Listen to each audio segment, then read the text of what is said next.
This is She Creates Business, a podcast for wedding pros. Your host, Kinsey Roberts, interviews incredible women in the wedding industry who are making their mark and creating success on their terms. Join the conversation. Well, hey there and happy Tuesday. Welcome to She Creates Business, a podcast for wedding pros. This is your host, Kinsey Roberts. Thanks so much for joining me today.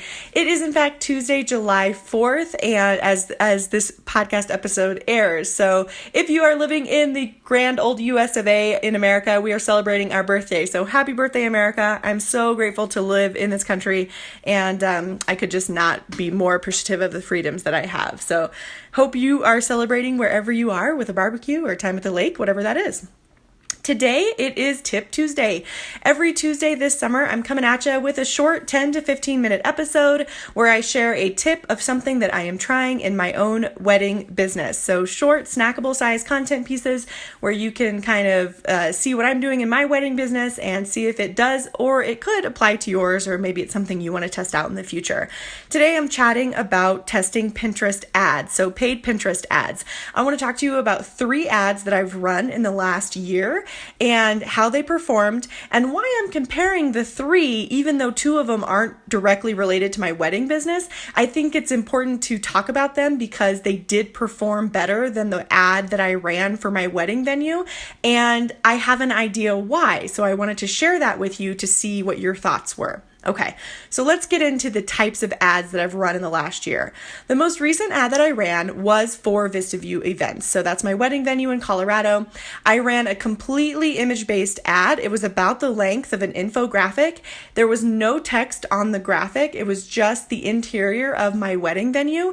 I did caption it with what it was. I used keywords, wedding barn in Colorado, and I wrote kind of a nice little caption. But as I'm sure you probably know, people don't really read the captions in Pinterest. At least that's what I find. I guess I don't really have any way to prove that, but Pinterest is really visual, so I think people are just pinning what they like to see. And so I did write a caption, and I did make sure to insert keywords into my caption, but there wasn't any text on the ad or anything of that nature. It was completely visually based. The other thing that I did was I targeted. When you create a Pinterest ad, you can target as many keywords as you would like. Now, my keywords have a lot to do with wedding barn, which is a really, really competitive term, especially right now. It's, rustic, wedding barns are very popular. So keeping it very generalized, like wedding barn, wedding barns, wedding barn venue, was way too competitive, and I wasn't willing to spend like $5 per click. So I completely brought it all the way down to basically like geo-targeting keywords. So I didn't use any like wedding barn keywords without including Colorado or my location, or at the very least mountains, because we do live in the Rocky Mountains. So I made sure that almost all of my keywords included Colorado specifically, or at the very least, as I mentioned, the word mountain. So wedding barn in the mountains, wedding venues in the mountains, wedding barns in Colorado, Colorado wedding barns, you get the idea. I believe I'm looking at my Pinterest ad right here, and I targeted, I think, 38 keywords. I don't really know if that's a lot. Now, I should have prefaced the episode by saying I am not a Pinterest ads guru. I'm testing it right now because I kind of want to see what works and what doesn't work. Like I said, I've only tested 3 ads in the last year. So I just want to kind of chat with you and tell you what I'm doing. I don't claim to be a Pinterest ads expert. That's not what this episode is about. I just kind of tell you what I'm trying. So if you're listening to this and you're a Pinterest ads expert and you're thinking, geez, she should have targeted 55 keywords. Sorry. Anyway, I targeted 38 keywords. And I think it did okay. My reach, I was pretty pleased with the reach of targeting 36 keywords, or 38 keywords rather. And my cost per click was $1.14. I don't know if that's really that great. I ended up spending $80 on this ad. Now, $80 in 30 days. To me, that's a lot. I didn't really think that was, and I don't really feel like I got a good return on investment. And I was sending the ad to a blog post. So I didn't send it to our wedding page. I don't know if that was a mistake. I think it might have been, because I do have an opt-in on our wedding page for the experience guide, which I've talked about. I actually talked about it in my Tip Tuesday pricing episode. But instead of sending it to my wedding page, I was sending people to our grand opening blog post, because that blog post is free content. It includes more information about the venue, but not that much. And it also includes professional photos of the venue from the event. And so I guess that's why I decided to send it to the blog post. I wanted people to see more of the venue in general, and those photos, in my opinion, turned out really well. And so that's why I decided to send people to the blog post instead of to a page or an opt-in in this scenario. So as I mentioned, I spent $80 in 30 days. I don't really think that that's a great price for the return that I got. As I was running the ad, we did see a bump in traffic from Pinterest to our website, but I didn't see a bump in opt-ins to like our wedding experience guide, even though I was targeting Colorado-based keywords.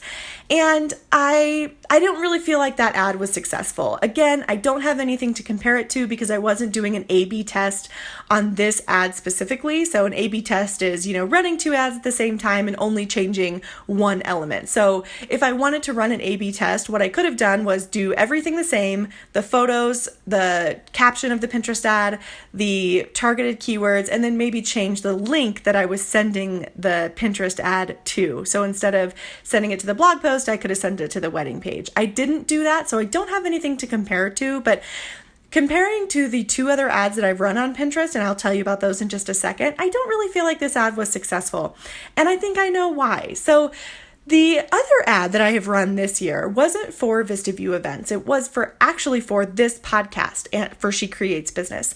I have a blog post, and it is an opt-in on my site, and it's also a blog post, and it's 50 plus opt-ins for your wedding business.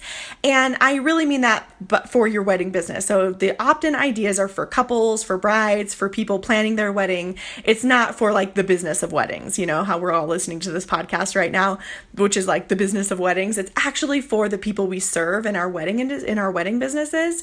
And there's 60 total. So the opt-in front page actually says 50 plus because there is a 10 additional.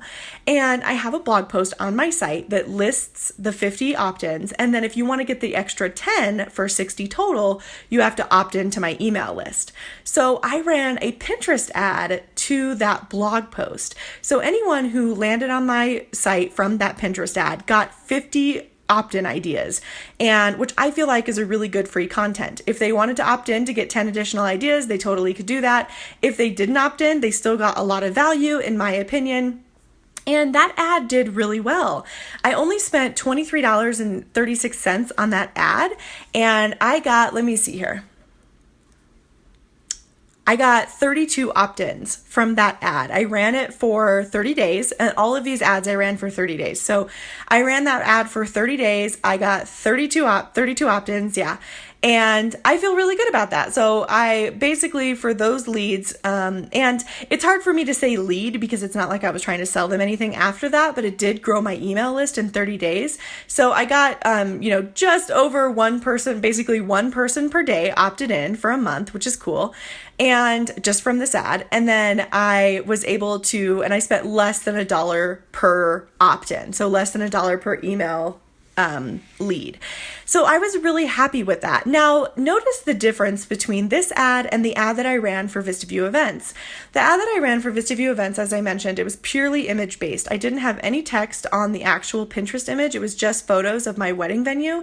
This ad that I ran for She Creates Business for the 50 plus opt-ins said that on the ad. There was a really pretty stock photo of like a computer and a woman typing, and it said 50 plus opt-ins for your wedding business. So on the ad, there was a message of what it was. And I feel like that made a difference because, as I mentioned earlier, I don't have any way to prove this except that I'm sure you agree Pinterest is really image-based and people aren't really reading the captions. And so to see an image that actually says, hey, if you click on this and you go to the website, it's going to take you to 50 plus opt-ins for your wedding business versus, oh, this is kind of a pretty barn in Colorado.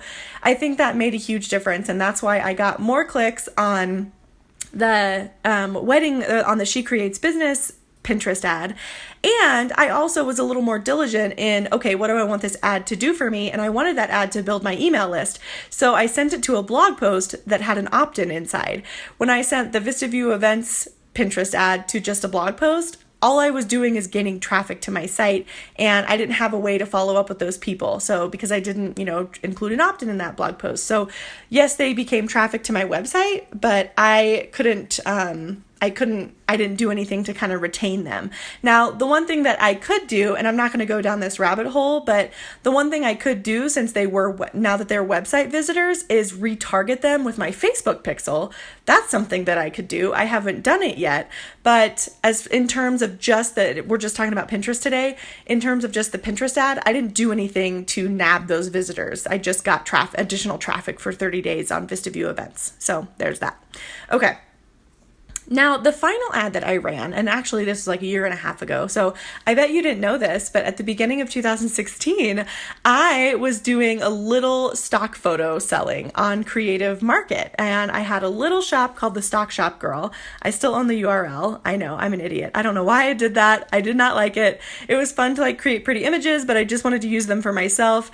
If you've heard my personal story, you know that I try a ton of things because I like it, and I just wanted to, I was trying so many things at the beginning of 2016 because I was like, what do I have to lose? Nothing. I'm just going to try everything. So I decided to run an ad on Pinterest this was direct to an opt-in for 25 free stock photos. And I ran that ad for 30 days. And you guys, I got 105 opt-ins for 25 free stock photos from this ad. And I spent $31 on this ad.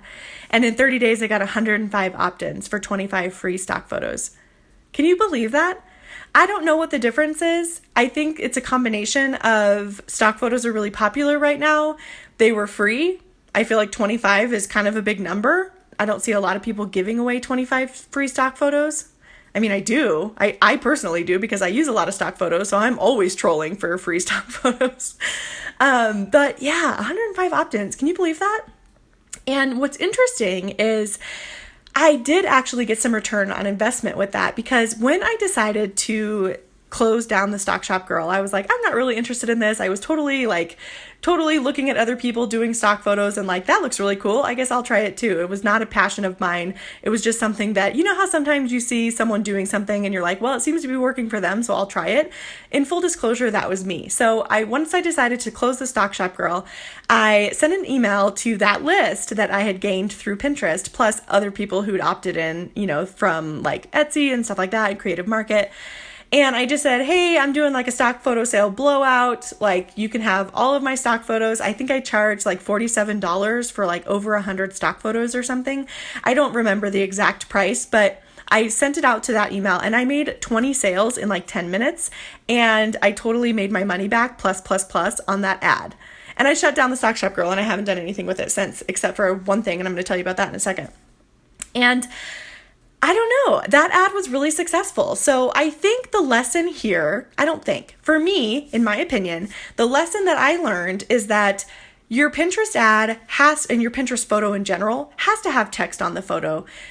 Unless it's so gorgeous, people can't even stand it, they're going to click on it. And the photos that I used of the interior of my wedding barn, while they're beautiful and very just crisp and clean, and I love them, they're not, they don't scream wedding because it wasn't decorated or anything. So they're not the best photos ever, but they're pretty, but they're not the best photos. So the first thing that I've learned is that the Pinterest image has to have text on it. People have to know exactly what they're getting, not from the caption because people don't read that, but from the actual image on Pinterest. The second thing that I learned is that you need to give people something, give them something for free. While I sent people to a blog post, which is free content, and I didn't ask them for anything on the VistaView events ad, I didn't really give them anything except for, telling them about my grand opening, which is really self-serving, right? I really just was kind of like, hey, we had a grand opening. Let me tell you all about it. And they don't even know us. For most people that clicked on that ad, that's the first time they've ever heard of us. And so reading about our grand opening didn't resonate. They were just like, okay, cool. You had a grand opening. Not to mention, I would venture to guess that most people didn't live in Western Colorado. While the traffic that we got probably lived in Colorado because I targeted all of those keywords, or they were interested in getting married here, the blog post just wasn't enough to keep their attention. It was just kind of like, cool, you had a grand opening. I don't even know who you are. I don't even know where Newcastle, Colorado is. Hooray.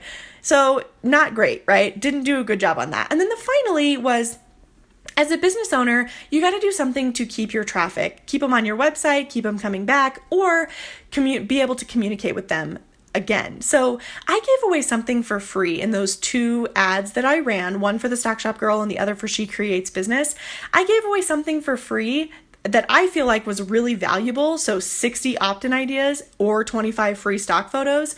I feel like those were both really valuable, and people were willing to give me their email address. So I was able to communicate with them again, and it paid off, right? And with Vista View Events ad, I didn't do anything to capture information. And I think as a marketer, that's a huge no-no, and I know better. I was just like, well, we'll just test it and see what happens. Let's see if we get traffic from it. And we did. We definitely saw a bump in our traffic for Vista View Events, but I didn't do anything to capture that information. So that, to me, that was a loss, right? That was not a win on my part, and I should have been thinking better. And I really should have sent them to a different page that would allow them to get to know us better, or that would at least give them something, like an opt-in. Maybe I could have done planning pages or something. Heck, I could have used one of those opt-ins that all those 60 ideas that I have on the podcast website. I probably should have made one of those for my own Vista View Events ad, right? Anyway, so that has been my experience with the 3 Pinterest ads that I have paid for. I'm really pleased with the cost. I don't think it's that expensive. It's expensive. I don't think I targeted great with Vista View Events' ad, and I did spend $80 in a month, but as those other 2 opt-in ads, they did pay off. So, that's the other thing I wanted to tell you. With the Stock Shop Girl, with those 105 opt-ins, I ended up emailing them. They made it onto my bigger list, so I ended up emailing that list, and just once I got rid of the Stock Shop Girl, everyone was super supportive and sweet, and once I started the podcast and everything, I actually grabbed that list because I wanted to put it into my, and I grabbed the list and I said, hey, as you know, I'm no longer doing the Stock Shop Girl, but I'm venturing to guess that you are a creative business owner because you're interested in stock photos.